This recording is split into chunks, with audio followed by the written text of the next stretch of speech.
Saudara, tahun ini penjualan seragam dan atribut sekolah lainnya di Banda Aceh mengalami lonjakan signifikan jika dibandingkan dengan masa pandemi COVID tahun lalu.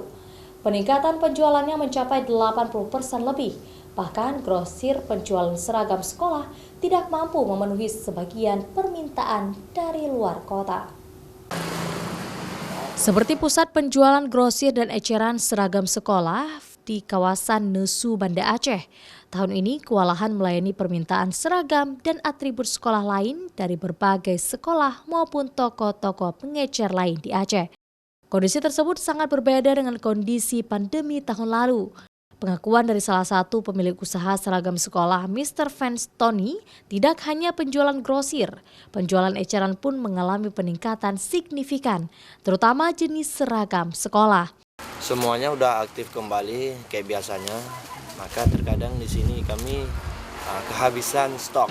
Terkadang yang bikin kami nggak cukup stok itu pesanan dari sekolah. Maka kami harus mencukupi barang-barang yang di sini yang diperlukan seperti celana, baju, dan lain sebagainya. Penjualan yang terus membaik pada tahun ini dapat terus stabil dan pedagang berharap kondisi ekonomi juga terus membaik agar daya beli konsumen terus meningkat. Mustajab, Kompas TV, Banda Aceh.